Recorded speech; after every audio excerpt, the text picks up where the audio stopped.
Alright, hello to all my guys, gals, and non-binary pals out there across the electrical ocean. This is Jazzman. We've got a game between entropy222 playing Forglar, Swamp, and Underdepth Split. Okay, he's playing Psychic, I suppose. And then we've got NarkotikSith playing Full Faction SP Sluggums. And I'm kind of a little sleepy today, so I've got a little more hype music playing in the background to try and wake me up. I might miss a few things, but I'm not missing this insanely inefficient gravity well here. He slag slopped after the gravity well, so he didn't actually get the proper damage and healing from Ooze tap. But I mean, putting this bracelet, the static bracelet, on Ooze King, I mean, it's kind of super champing, kinda. Like he has intimidating already, and now he's got catalyst or acolyte, so he's a lot tankier. I mean, you can heal off of tap, you can heal off of acolyte, and just a bunch of AoE passive damage. Honestly, putting this thing on, like splitting with FS, and you put this thing on that Furk, the Soul Thief that has Psychic Catalyst already, it can be pretty insane amounts of passive damage. Or the Gilibrium, the Mindbender, I think, who also has a Catalyst and Aura 3. But that's a story for another day. We're going to watch this Ooze King Sly get wrecked anyway, but I mean, he's tanking it up a little bit. He got, what, 4 hits there, and he's still at a decent chunk of HP. All the Catalyst and Acolyte is really making him heal up a bit in that font. The Soul Tap Guard may be a bit premature, because it's only hitting one guy right now. And yeah, I don't know. I get, like, Mountain Slide can't kill it. So I guess once the Ooze King does go down... Oh, a split personality. Okay, just let me... Okay. I just wanted to double check nothing crazy was happening up top. All the action in this game so far has been down here. So Ooze King down to 18 after that split. And the eye belt incoming on... Where's the eye belt going? Up here? Oh yeah, for detection. Onto the Infiltrator. I wasn't sure exactly what NarkotikSith... Or sorry, what Entropy put out up top, but I knew it was a stealth guy. So Infiltrator is going to, well, he's going to try to infiltrate that font. FS on this map is kind of annoying because they can just walk over this water, and they have a lot more pressure on fonts up top than non-amphibious decks. Or I guess if you could run flyers, it's the same deal. But yeah, normally you just sit your champ like right here to block them out, but FS kind of gets around that by being able to slide across that water like Jesus.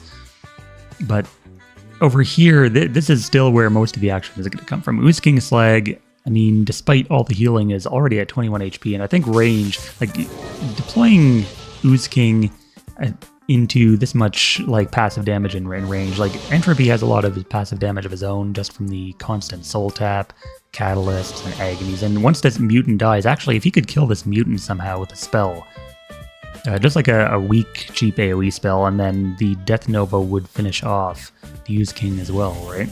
Okay, so he's going to superiority. He didn't even need the extra damage on that, but he got the kill in the end. And then Globe here, and then Mountain Slag is left feeling very alone versus these 3 guys. So, I mean, Ooze King did a lot of work on his own. He just had no backup for, to finish things off. He couldn't solo carry the 1v3, unfortunately. But up here we've got a couple attacks being made. Terrorist Slag also putting a what am I saying? Terrorist Slag also having a hurting being put on him. Entropy doesn't even have any amp or sabotage out. That's just natural Furk Infiltrator damage. To 13 already from, I guess, UD bonus, and that's about it. Stealing Heal Self, I guess, comes in handy here in the 1v1. But, I mean, the thing now is that Wandering Champions can't engage, so yeah, Sith is just going to walk into that font, no problem. And then, of course, Wandering can't recontest, so unless there's, like, a Poison Trap stealthed or something, this may be a saving grace for NarkotikSith, whereas meanwhile down here, he's got to drop the Sludge Pool just to keep the font contested, and, I mean, it's 2v1 now, but, I mean, the Slag is just going to get pinged and die, so... Sludge Pool is that font's only defender, and you can't actually get back to it. So after the Mastermind though has 9 damage, and it can't even finish off that Sludge Pool. So Sith will have the opportunity to get back down to that font. I mean, once he does, like, he's deployed 2 reinforcements, so these guys will be at half HP when he does get around to getting back down there. So he'll probably be in an okay place, considering he's got top and considering Entropy is deploying more range. That's just going to get dragged forward through the Ooze. But I mean, Argol is a great deploy. I mean, nothing really beats Argol in the early game. And I think Caustic Slag is going to get just feedbacked to death here. I mean, Rattle Slag can kind of get around it with the Corrosive Grenade. But I mean, I'm glad to see Rattle Slag actually being a proper champion now. It used to be Rattle Slag was really bad. Like, he was one of the worst Slags. He had 2 to 3 range, and he had, like, he just didn't do anything. He had distracting blows, and he was like 50-ish Nora, but he was just so weak. And now he meshes really well with the themes. Same with Mountain Slag. Mountain Slag was kind of boring before. But down goes the Sludge Pool.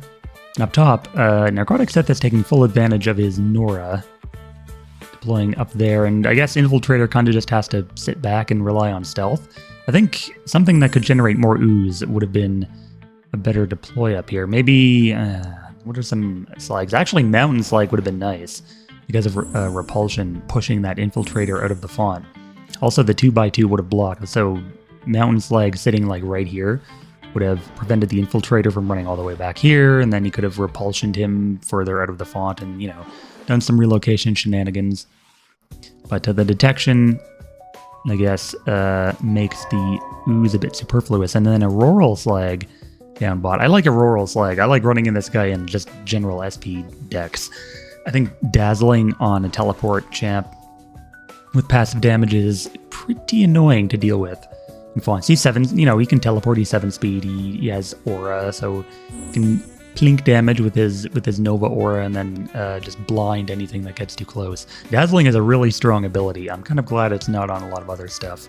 And I'm really glad it's not on Morrigan the Lost anymore. I think the Rorschach design of Morrigan was obnoxious. It was funny, sort of, but it didn't really put her in a good place thematically. But to his credit, Entropy is still fighting for this game. He's stealing from the Slag with Trickster. So he has Turtle now, and he's Stealth, but the Stealth doesn't matter. So he'll probably just have to Turtle back here and force NarkotikSith to run at him. And then, you know, Stillwater Mutant in the back as reinforcements for NarkotikSith, or sorry, for Entropy. I'm getting all my names mixed up today, geez. This is a lot of range in here. And Nephrite Schemer, where the hell did you come from? You were Stealth before. I guess he deployed it and walked bot while I was yapping. But I think KFUD Wizards is sort of an uncharted territory for all the wizard enjoyers among us. Like Schemer's a wizard. Like if you do the Infamiliar shenanigans, you can run Argol, who's also a wizard, and get reduced cooldown. You could do Firks Avance maybe and do an adaptive strategy, but adaptive in splits is usually kind of bad because you don't get as many slots for spells. So the distracting blows on old Caustic Slag is really putting a hurting on the Schemer. Distract kind of just neuters this champion. And a lot of wizards in general, actually, because they kind of rely on their active abilities. I've actually started teching in spells like Humble or Distract in my decks, just to ensure that I have some distracting options in case I run into because a lot of champions these days have more active abilities than normal, or than they used to in the past, rather. So distracting, being able to apply distract at will has sort of grown in value in the free market of Pox Nora.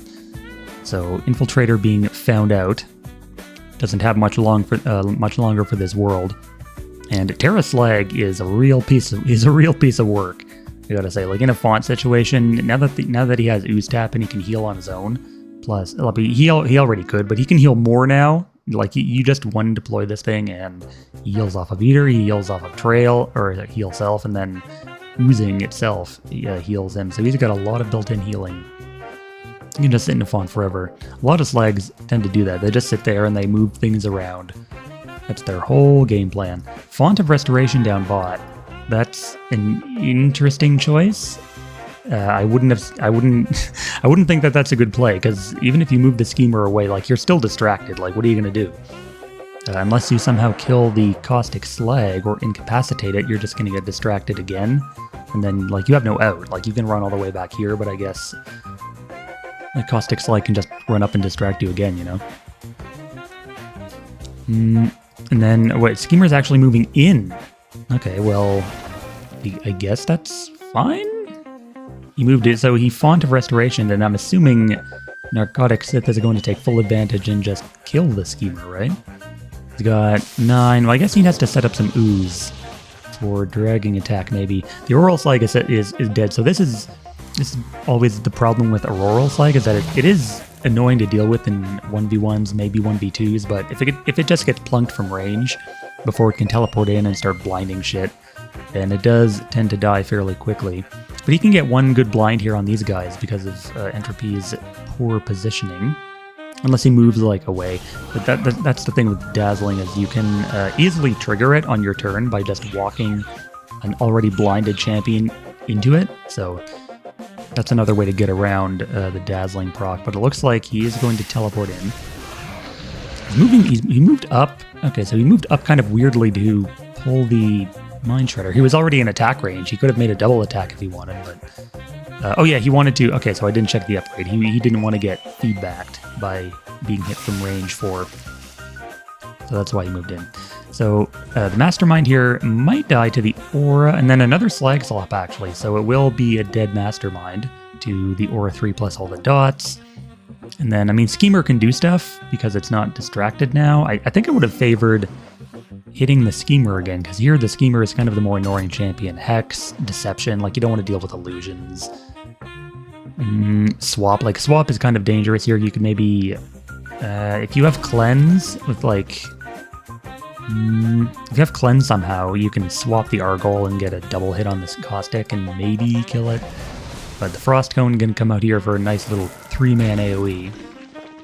And then I think the ping, like if you move the pinger back here, you can ping it to death, right?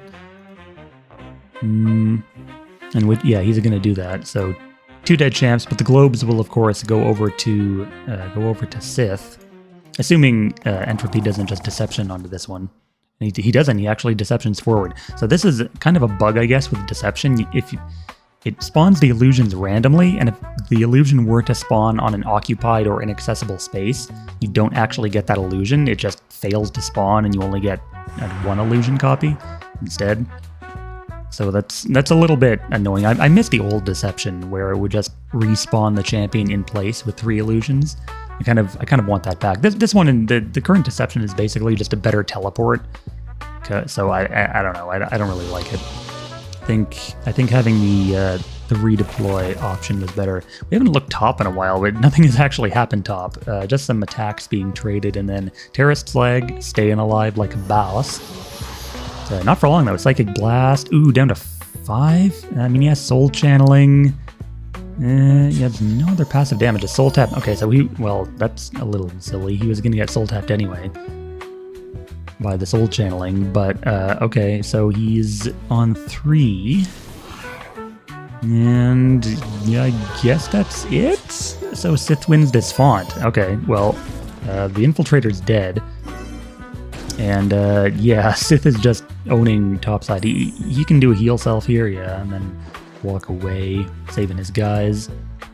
I think, I mean, you didn't really need to walk away with it. Oh yeah, you're Wandering. So yeah, Wandering should move him this way, if I'm not mistaken. Either this way or this way, assuming it doesn't randomize out or whatever. But we got the globes being collected here by Rattle, and then a Zealotry, I guess, for the pull? No, he did. Did he make an attack after that AP gain? It doesn't look like he did. And then he cast Slag Slop again. So this is interesting. Slag Slop actually has a deck limit of 3. It's the only spell in the game that does that. And the reason is, back before Slags got all their changes, Slag Slop at 3 was just an easy way to produce Ooze. And it was their only way to produce Ooze, because Ooze Generator was banned from Ranked because it was bugged. So they kind of put that at 3 to help, to give Slags a little helping hand, but it's not really needed now, in my opinion. You could probably take that away from them and they'd be perfectly runnable. But Argol getting the kill there on the Caustic, and then Rattleslag being knocked back. by a stolen knockback 3 on the Mind Shredder. Damn, that's some insult to injury. But Rattle's like, here now, he can just walk into this font and be okay. Like now that you have pretty good control of topside, you could maybe superiority. Why are you casting superiority again? What did you even cast it on? Metallic Slag takes 13 psychic. Wait a minute. Shaman. No, that shouldn't work. Why was the magnetic the only one to take that 13 there? Was it? Am I just missing it in the combat log because it's going too fast? Yeah, probably. Because he did a heal self and he was at 5, right? So he healed. But the superiority allows him to get the kill here. He's wandering again though, so the terrorist, if it wanted, could capture one of the globes. He's putting a head shrinker totem in the font and then he's running away. Okay, that's probably a better option than just killing your champ for no reason. But you do give over 2 with the globes. So, I don't know, maybe some compensation for having your font contested this whole time. So, Rattle nabbing that mid back from the Furk. And then, I mean, Schemer is kind of caught out in the open. I think the Argyle globe here is going to be pretty big. So, Entropy is going to get 1 globe here that he wandered into, and then another globe here that he'll get on the following turn. So he's fine for Nora. Like, even though he has his font contested up there, he has a half FS bonus. He's got all the globes. He's actually got most of the globes this game, but Sith gets this one, and he's going to end up with this bottom font. So that was a lot of action actually on both sides of the map. The Schemer was going to die to the Rend, but Ooze King just wanted the globe, so he just said, fuck it, I'll put the last hit on it, get the Nora now, and then deploy. And he deploys a Ritual Cultist. That is an interesting choice. And another Caustic. So, speaking of Nora, NarkotikSith is crutching on that SP bonus for a double deploy.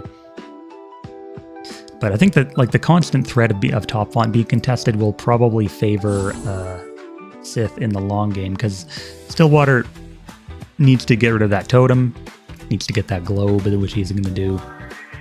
And then the Shrunken will keep... I think like Head Shrinker's totem is pretty underrated in my opinion. If you deploy this thing into a melee matchup, I think in Slags it's really good, especially because they have a lot of relocation and they can push and pull things through the Shrinking Gaze aura.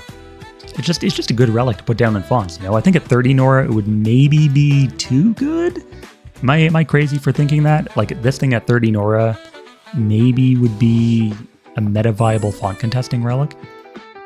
But yeah, definitely Slags like to make use of this thing, and Sith actually takes the game, Entropy calling it right there, so well played to both of our players in this game, and we'll see you in the next one.